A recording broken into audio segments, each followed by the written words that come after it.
नमस्कार मंडळी, तुमचं खूप खूप स्वागत आहे। नाश्ता सिरीज मधील आपली चौथी रेसिपी आहे झटपट तयार होणारं खूपच टेस्टी ब्रेड ऑमलेट। कोणीही अगदी सहज बनवू शकेल इतकी सोपी रेसिपी आहे। त्यासाठी मी इथे एका भांड्यात 4 अंडी फोडून घेते। आपल्याला किती जणांसाठी ऑमलेट बनवायचं आहे त्या अंदाजाने अंडी घ्यायची।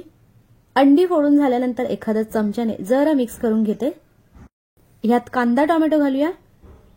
तर इथे मी 4 अंड्यांसाठी एक मोठा कांदा, अर्धा टोमॅटो, 2 हिरव्या मिरच्या आणि कोथिंबीर घेतलेली आहे। ऑमलेट बनवण्यासाठी कांदा जमेल तेवढा बारीक चिरून घ्यायचा। त्याचबरोबर टोमॅटो मिरची सुद्धा अगदी बारीक चिरायची। कांदा टोमॅटो जर खूप जाडसर कापून घातला तर मग ते नीट शिजत नाही, खाताना कच्चट लागतो। हे सगळं अंड्यात घालून घेते।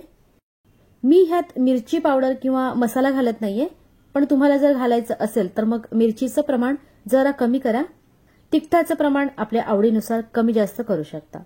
आणखी यात घालूया 1 चमचा किंवा चवीनुसार मीठ। अगदी थोडीशी म्हणजे पाव चमच्यापेक्षाही कमी हळद घातलीये। ऑमलेटमध्ये हळद एकदम कमी प्रमाणातच घालायची आणि हे सगळं छान मिळून यावं यासाठी यात फक्त 1 चमचा पाणी घातलंय। काटा चमच्याने हे व्यवस्थित मिक्स करून घ्यायचं। बऱ्याचदा ऑमलेटमध्ये मीठ एकीकडे तर हळद दुसरीकडे असं होतं, तर ते होऊ नये म्हणून सगळं साहित्य घातल्यानंतर हे फेटणं खूप गरजेचं आहे। कमीत कमी 2 मिनिटं तरी वेळ देऊन हे फेटून घेतलं म्हणजे सगळं छान एकजीव होतं। हे बघा, या पद्धतीने थोडासा फेस्ट झाला पाहिजे। पाणी खूप जास्त न घालता 4 अंड्यांसाठी पोहे खायचा फक्त 1 चमचा पाणी घातलंय, ह्याच्यापेक्षा जास्त पाणी नको। ह्यात तुम्ही आवडीप्रमाणे मिरी पावडर, लाल तिखट वगैरे घालू शकता, पण एवढंच साहित्य घातल्यावर सुद्धा ऑमलेट चवीला खूप छान लागतो। आता हे बाजूला ठेवून ब्रेड बघूया। तर हे बघा, मी इथे व्हाईट ब्रेड घेतलाय, तुम्ही ब्राऊन ब्रेड सुद्धा घेऊ शकता। असेच हे ब्रेड गरम केले तरी चालतात, किंवा मग काय करायचं, असा एखादा थोडासा धार असलेला ग्लास किंवा वाटी घ्यायची आणि ह्याप्रमाणे ब्रेडच्या मधोमध कापून घ्यायचं, दिसायला छान दिसतं। सगळेच ब्रेड मी ह्या पद्धतीने कापून घेते। ऑमलेट बनवण्यासाठी मी इथे लोखंडी तवा थोडासा गरम करून यात घालूया 2 चमचे तेल। तेलाऐवजी बटर घातलं तरी चालेल। तेल तव्यावर थोडंसं पसरवून घेतलं म्हणजे ब्रेड तव्याला चिकटत नाही। त्यानंतर ह्यावर हे कट केलेले ब्रेड ठेवूयात। तवा ह्याप्रमाणे करून सगळीकडे तेल पसरवून घ्यायचं। लक्षात ठेवायचं म्हणजे तेल खूप जास्त गरम होऊ द्यायचं नाही, थोडंसं गरम झालं की लगेच ब्रेड ठेवायचे। आधीच तेल खूप जास्त गरम केलं तर ऑमलेट व्हायच्या आधीच ब्रेड करपून जाईल। आता बरोबर ह्याच्या मधोमध तयार केलेलं अंड्याचं मिश्रण घालूया।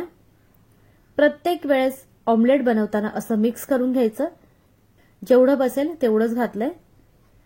प्रमाणापेक्षा जास्त बॅटर घातलं किंवा मग ऑमलेट घालताना तवा एकदम कमी गरम असेल तर असं हे बाहेर येतं। असं झालंच तर कालतीने व्यवस्थित करून घ्यायचं। त्यानंतर कापलेला भाग ह्यावर ह्या पद्धतीने घालून हलकसं दाबायचं। वरून पण तेल घालून घेते। माझा तवा लोखंडी आहे त्यामुळे त्याला तेल थोडं जास्त लागतं, पण तुम्ही नॉनस्टिक तव्यावर केलं तर एकदम कमी तेलात पण टेस्टी ऑमलेट तयार होईल। एकदम मंद गॅसवर हे 1-1.5 मिनिटं शिजल्यावर अलगदपणे पलटी करून घेते। इथे जर ऑमलेट एकत्र झालं असेल तर कालतीने ह्याप्रमाणे करून घ्यायचं। तुम्ही बघू शकता मस्त रंग आलाय। असं जरा दाबून शेकलं की छान कुरकुरीत होतं। करपू द्यायचं नाही, पण दोन्ही साईडने छान खरपूस भाजला गेला पाहिजे। गॅस कुठेही मोठा करायचा नाही, मंद गॅसवरच करायचं। अलटी पलटी करून असं मस्त भाजून घेते। रविवारी किंवा एखाद्या सुट्टीच्या दिवशी मस्त असं गरमागरम टेस्टी ब्रेड ऑमलेट बनवून दिलं तर सगळेच आवडीने खातील। सोबत टोमॅटो केचप घेऊ शकता, किंवा काही नसेल तरी नुसतं पण छानच लागतं।